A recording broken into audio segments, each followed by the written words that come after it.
Welcome back, my friends. Jake here.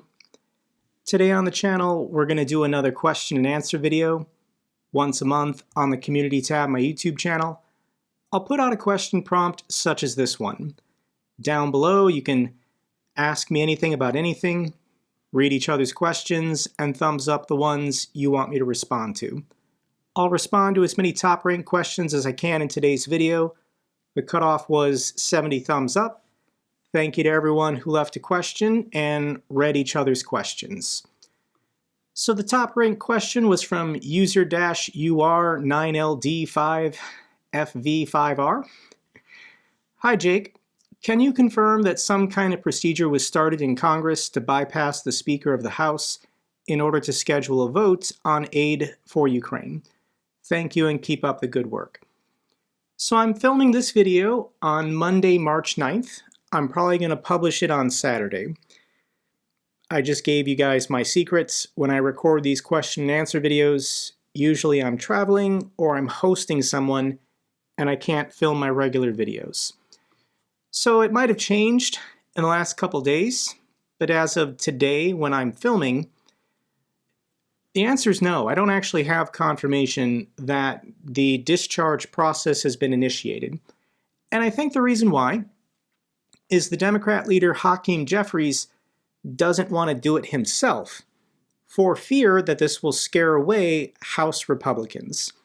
Because this aid package is going to include military aid for Israel, there's about 10 House Democrats who don't want to support it. So to pass this in the House, we're going to need 15 House Republicans to sign this discharge petition. So if Hakeem Jeffries is the one who initiates it, it'll be hard for 15 House Republicans to support his discharge petition. However, if a House Republican is the one who leads the charge, then other House Republicans will feel more comfortable signing the discharge petition. So the guy that's making all the noise is from Pennsylvania, House Republican Brian Fitzpatrick. So I do think this week he's going to initiate something. He's talking about a discharge petition that includes border security. The problem is if the House passes anything different than the Senate, it's got to go back to the Senate to be voted on again, and I really don't want to have to count on getting 60 votes in the Senate again. So they're still debating this to the best of my knowledge. I've been told some kind of shell bill was introduced in a committee that can be swapped for the Senate's version of the bill. So in 30 days it can be voted on. But realistically, we're going to find out at the end of this month what's in motion, what's being waited on, and what House Republicans are willing to do to go around Speaker Johnson. For fun, I looked up when was the last time a discharge petition was used, and it was in October of 2015. So Republican House Speaker Paul Ryan would have been in charge of the House at this time, and this discharge petition was led by a bipartisan group to reauthorize the Export-Import Bank of the United States. Never heard of this. Paul Ryan, for whatever reason, was not willing to schedule a vote, and a coalition of Democrats and Republicans went around him in October of 2015. So that was only 8 or 9 years ago. This was relatively recent, and there's still members in Congress who probably participated in this who will do it again this coming month. Next question from Chris Savage. We keep seeing news about various nations signing security agreements with Ukraine, and while I applaud these gestures, what do they mean really? So the most recent one was the Netherlands. Ukraine signs long-term security agreements. Usually when they do this, they also announce military aid. So this document includes 2 billion euros in military aid from the Netherlands this year. Other countries that have signed security agreements: the United Kingdom, Germany, France, Denmark, Italy, and Canada. 2 reasons I think that these agreements are being signed. One is it grabs a news headline, and it's good public relations for the country publicly supporting Ukraine in front of the NATO coalition. But I also think for these countries, they are concerned that a far-right government could take power, and by formalizing security agreements, signing documents, having parliaments pass stuff, it just makes it harder for a future government, should there be an election, to reverse course and abandon Ukraine. And a good example is this Geert Wilders guy from the Netherlands. I understand a lot of people who support Ukraine voted for him because they're upset about immigrants and refugees. But this guy supports Russia. He publicly praises Putin and the Russians, saying that this war is justified. So I don't like this guy, and I think, why did the outgoing president of the Netherlands sign this security agreement? And it's to make people like Geert Wilders more difficult to undo it in the future. He's still going to try. The guy's rooting for Russia. I'm deeply disappointed in the people of the Netherlands for voting for him, but I understand your reasons. Next question, what are your thoughts on some NATO countries mulling sending troops to Ukraine? So this wouldn't be NATO sending NATO troops to Ukraine. The United States military has over 1 million members. Yes, the United States is part of NATO, but to the average American soldier, they don't view themselves as NATO forces. When I served in the Air Force for 6 years, stationed in Minot, North Dakota, I had nothing to do with NATO. So I do believe that countries, it's their right, if they want to send their own forces to Ukraine to help in some way. But that wouldn't be a NATO operation, that would be a French operation or a Polish operation. These countries are still sovereign, they still have their own separate militaries. If they want to go it alone and send their own troops to Ukraine, they should be allowed to do whatever they want. Russia's going to get mad if Russia wants to sanction France or stop doing business with France, that's their business. Attacking France would be suicide because that would trigger a NATO response. Canada's the only other country that said they'd be open to the idea.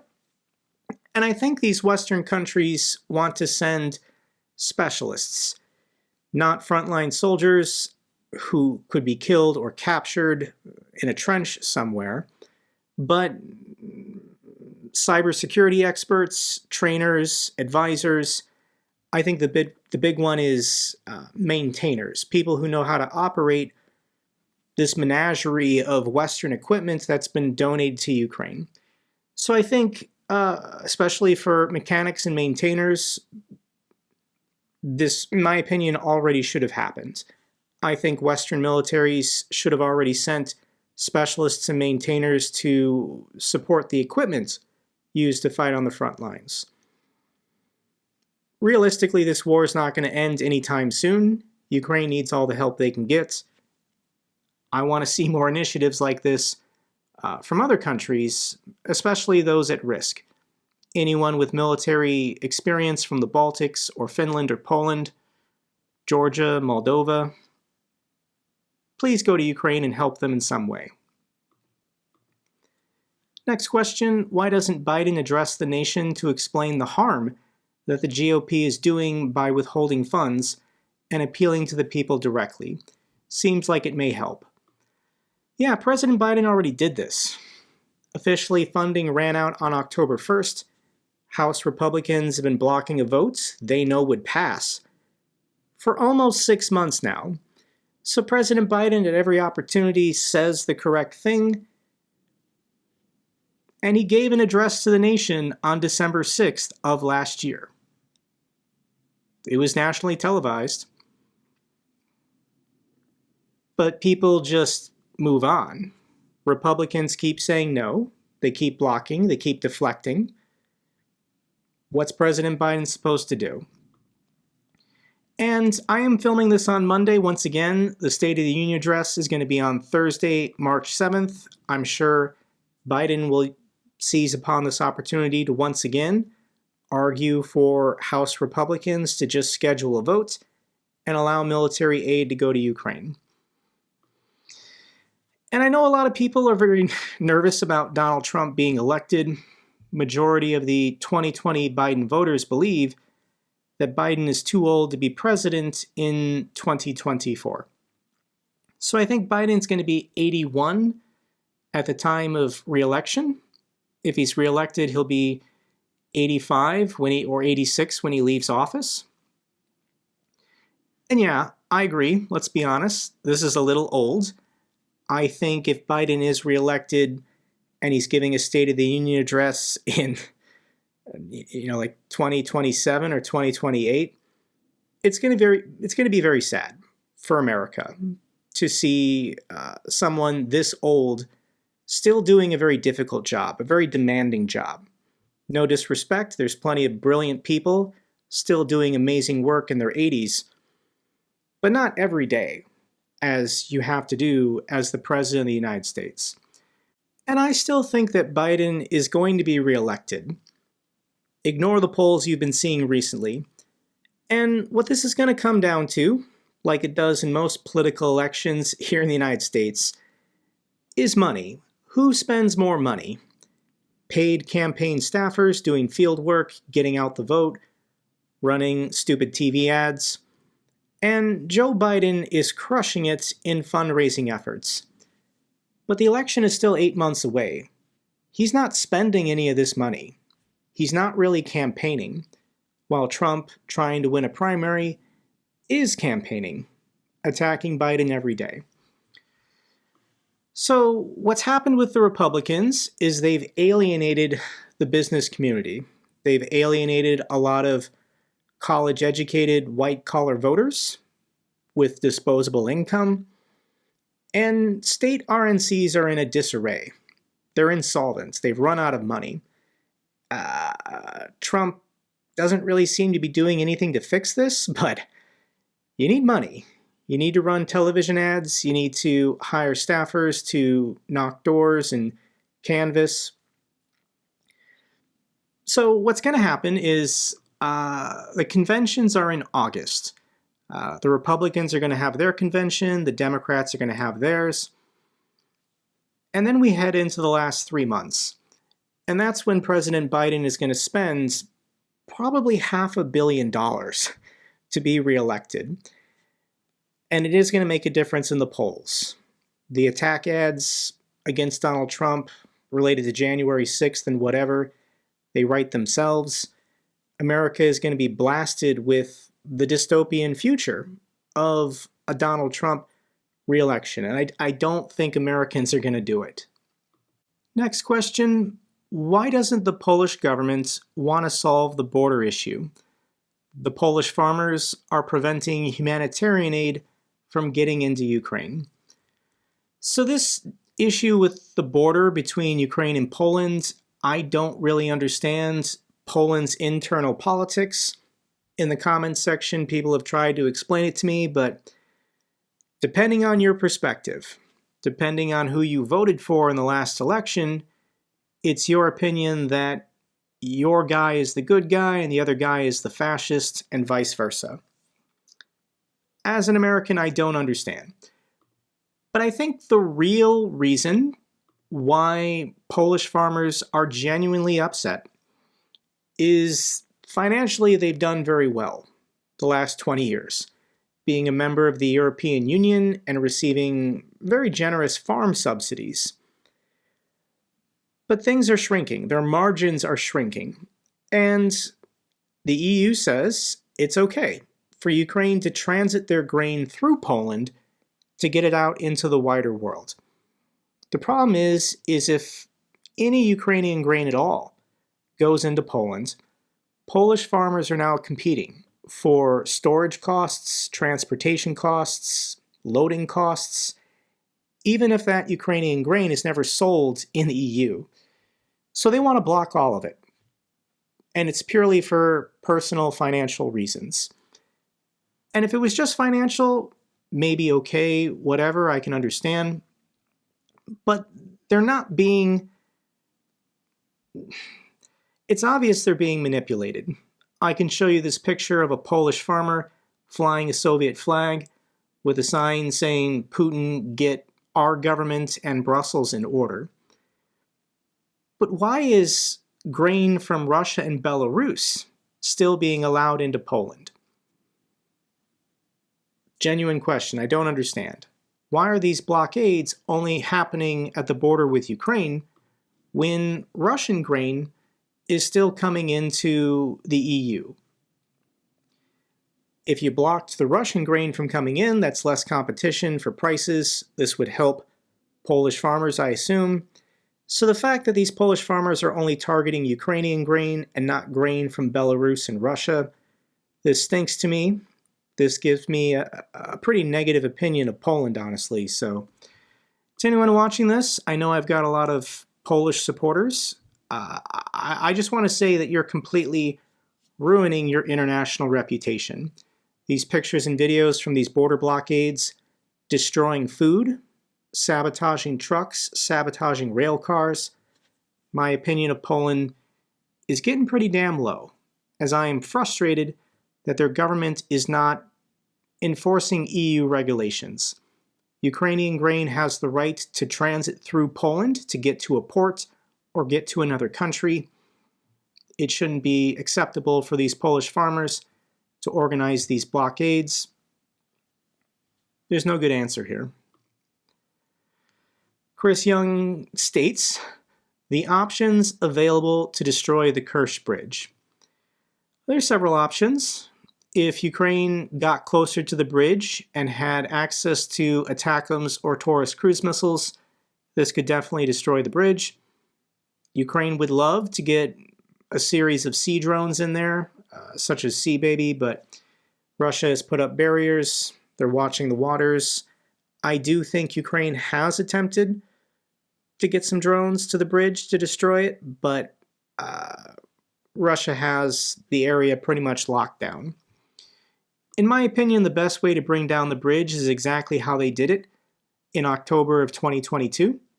I don't want to say the word, but it's the B word. Loaded on a truck, driving over the bridge. I think the last time this happened, the driver didn't know that his vehicle was packed with explosives, so this potentially would be a suicide mission for a future driver. Ukrainian intelligence is working on this. The Russian resistance is working on this. Eventually, this bridge will be brought down. There's a 0% chance this bridge is going to be standing a year or two from now. Next question is from Jane Thompson.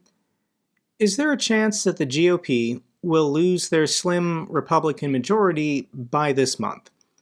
Also, how are you settling into your new home? I absolutely love my new home.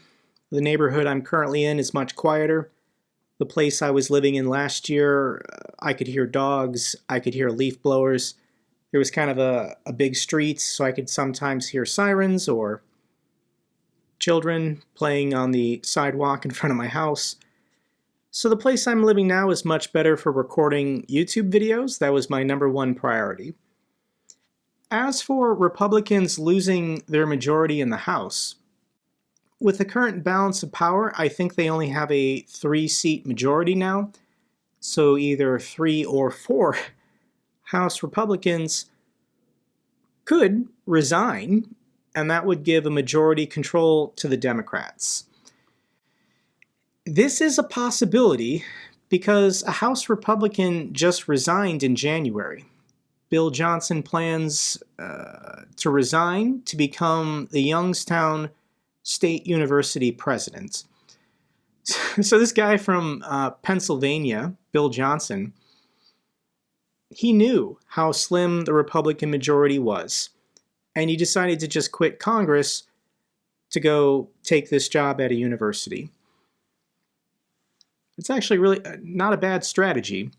So members of Congress make about $174,000 a year. There's about 20 plus House Republicans who announced they're retiring. They're not standing for re-election in November. So I do think of that 20, you could probably offer them jobs that pay more than $174,000 a year and say, we will offer you this job at our company or at our university or in the government. an ambassadorship maybe, as long as you resign from Congress today. It's kind of devious, but I think there's so many traditional Reagan Republicans fed up with the Trump movement that they would take that deal. If somebody offered them a job that paid $200,000 a year, a real job that they would be doing. But it's an idea for anyone out there who wants to contact these Republican members of Congress planning to leave office in November. Next question's from Walter. After the destruction of the Nova Kakhovka Dam last summer and the recession of the floods, nobody seems to be talking about this anymore. What is the situation at the former Nova Kakhovka Reservoir, especially in terms of crossing it before and after? I always did wonder this, why deepstate.com, they haven't updated the map, because this water's not here anymore. And we can even go to Google Satellite Images, and not even Google Satellite Images has refreshed their images for the last 6 months. Eventually, Google will update this, but here's a more recent satellite image of what this area looks like. So this used to be a lake, used to be a reservoir. You can see the population center on the north side of the river and on the south side of the river. And the river's still there, it's still a barrier. But this area, I have seen pictures and videos, and it's more or less grasslands now. Vegetation, grass, has been growing in the moist soil from where the reservoir used to be. Is this area now mined? Probably. I would assume the Ukrainians and the Russians have tossed some mines in this area. I think both sides are just viewing it as a no-go zone, given that it's still wet, it's still marshy, I assume, in a lot of these places. But it's a river, and it's still a natural barrier between the two sides. Next question. Hi Jake, how bad for Moldova is it that Transnistria is asking for help from Russia to protect their citizens? Is there no way to take control of Transnistria with a minimal cost? Maybe support from a friendly country if NATO is not available for this purpose. Transnistria is a fake territory. It's a mafia state that only exists as long as Russia keeps paying the bills. Given the size of Transnistria, it's not very big. It's also a very poor region.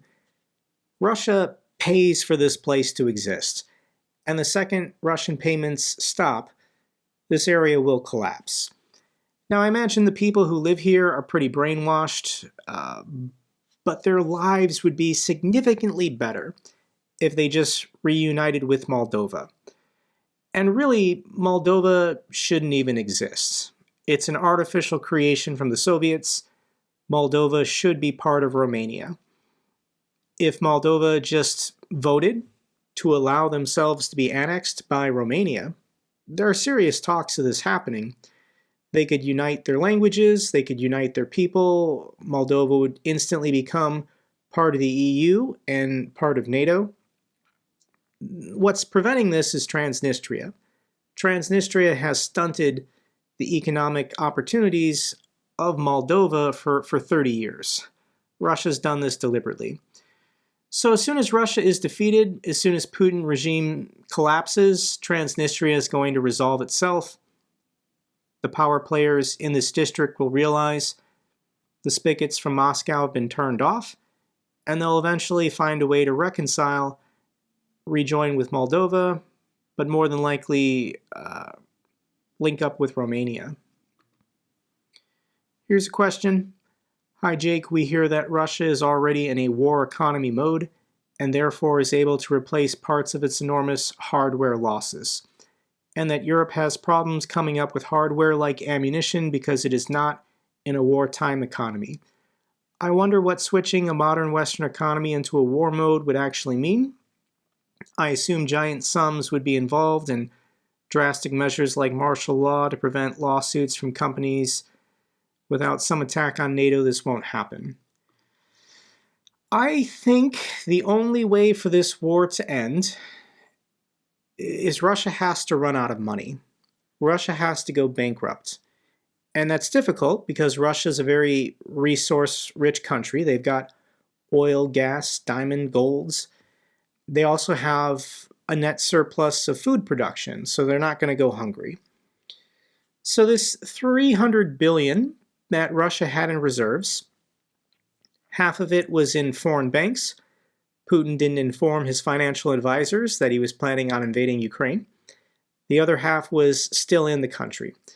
So we don't really know. I don't trust any of the data coming out of Russia's central bank, how much they have left in foreign reserves, US dollars, euros, Chinese yuan. Nobody wants to touch the ruble anymore. So Russia's got to go bankrupt. They've got to run out of money. The reason why the Russian economy is still growing, their GDP is rising, is because Uncle Vlad is making it rain all over the country, blowing $300 billion in reserves to produce and to pay and to convince impoverished Russians to sign contracts. So here's a fantastic video that came out almost a year ago from the channel PolyMatter. What Putin fears more than war. And Russia had built up this tremendous surplus because Putin knew he wanted to go to war. But the money wasn't to fight the war. The money was to survive sanctions, to make sure that Russia's pension system remained solvent for the next 20 years. The rest that Putin probably is planning on being alive and in power. So this $600 billion was supposed to keep Russia stable through sanctions over the coming decades. But instead they're blowing all this money on a very disastrous war over 2 or 3 years. Russia has no future, realistically. It's never going to get better. It's only going to get worse. The second Russia can no longer pay for these soldiers' compensation and these tank factories and all these mechanics and engineers building Russia's war weapons, everyone's going to want out because inflation's going to go insane once Russia just starts printing money to pay for everything. The other aspect, which is fascinating, Russian billionaire Antipov detained after steel plants nationalized. So Putin is starting to arrest oligarchs and seize their factories. He wants them to operate at a loss, and if you're capitalist, you don't do that. So going back to your question, everything that we've been doing the last 2 years has revolved around business as normal, with defense contractors only being willing to do stuff if they're paid, if they're making a healthy profit. In a real war, you just tell people what to do. You tell factories, you make tanks now, you make planes. That's what we did in World War II. Yes, the money was there, but making a profit wasn't the primary motivation. It was winning the war. And we don't have that in NATO or the West. Ukraine has that, but the United States, France, Germany, we're not there. And until there's a direct attack on one of our cities, I don't think anything's going to change from the current economic model we're following. How would Ukraine benefit if Russia's entire fleet of A-50 planes were destroyed? Ukraine would benefit greatly because Russia has had the air advantage the last 2 years. So these early warning and control aircraft, it's a 15-man crew. And these planes can continuously fly. They can track 50 or 60 objects in the sky. They relay data and information to their fighter jets carrying out combat missions. So if this plane can't fly, if they're all destroyed, each Russian aircraft that goes out on a combat mission is limited by the instruments in their cockpits. And Russian Su-34s aren't as good as F-16s. F-16s have a better long-range radar. So if we're having dogfights again, Russian jets versus F-16s, and Russia can't fly this A-50, the Su-34s, Su-35s are going to be at a tremendous disadvantage. Ukrainian pilots in F-16s will see them first. they will have the first option to engage and fire an air-to-air missile. So I'm sure this has been Ukraine's top priority. Russia still has one or two of these planes left, and eventually I think Ukraine is going to destroy these before F-16 start flying in the skies. Hi Jake, how much do Americans know or care about the potential fallout of withdrawing from the international security organizations such as NATO? To an educated person who closely pays attention to foreign policy issues, that person supports NATO. That person knows that Russia is the aggressor, the Russians are the bad guys. But to the average Trump supporter, tens of millions of people planning on voting for Trump this November, I don't think they could find Ukraine on a map. Some of these people struggle to find the United States on a map.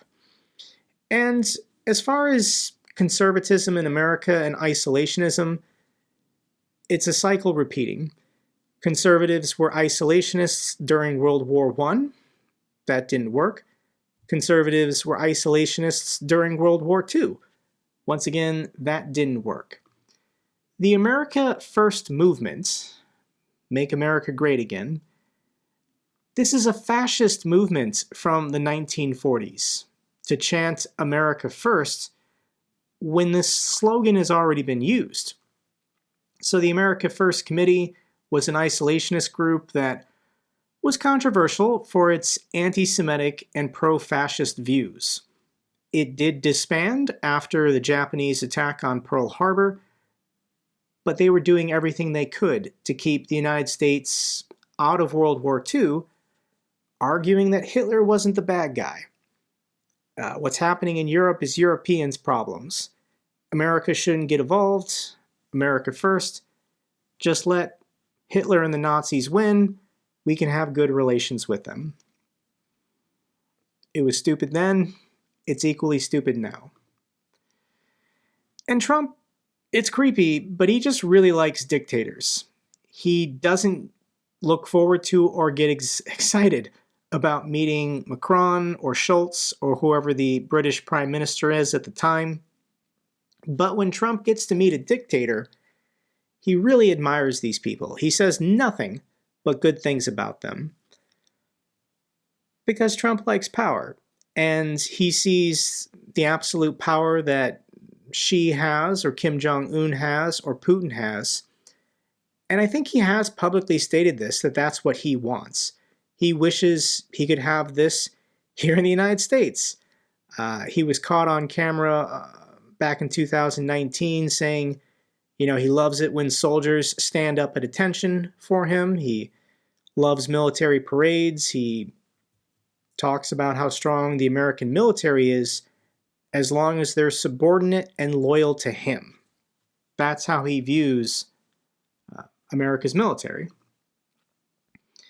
I mean, I could show you pictures and videos all day how creepy it is whenever Trump gets together with other authoritarians around the world. I don't understand this, but for a certain percentage of the American people, they love this stuff too. So back to your question, what would the fallout be of withdrawing from NATO?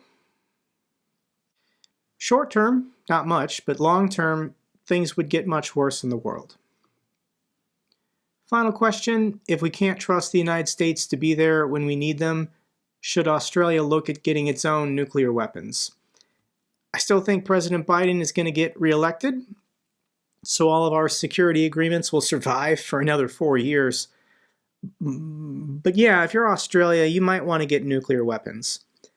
South Korea, Japan, anyone that China potentially is planning on invading this century, you might want to start your nuclear weapons program now. I think China structurally has a lot of problems, but I guarantee you there are shadowy rooms full of Chinese generals plotting out the rest of the century. And yeah, they want Australia's resources. When you think about room to grow for the Chinese people, Australia looks pretty attractive. I mean, there's a lot of things that would have to go wrong to get to that point. As a former nuclear and missile operations officer, should I be actually telling Australia, you need to get your own nuclear weapons? Maybe wait till November, and we'll see if Trump is reelected. I don't know if that was a good way to end the video, but that was all for this question and answer video. Overall, I'm still very optimistic about support for Ukraine passing in Congress. It's just going to take longer than everyone wants. I also want to say, if you made it this far in the video, you're a true fan. Thank you. Thank you, thank you, thank you so much for supporting me and supporting this channel. Every day, I get to tell my family and friends that I have the greatest job in the world, being a YouTuber. All I have to do is wake up and make videos about a cause that I care about. I genuinely want to see Ukraine safe and secure, have them join the League of Democratic Nations around the world, and I want to see Russia defeated and the Russians punished for everything evil that they've done really the last 200 years or so. So that's all for this Q&A.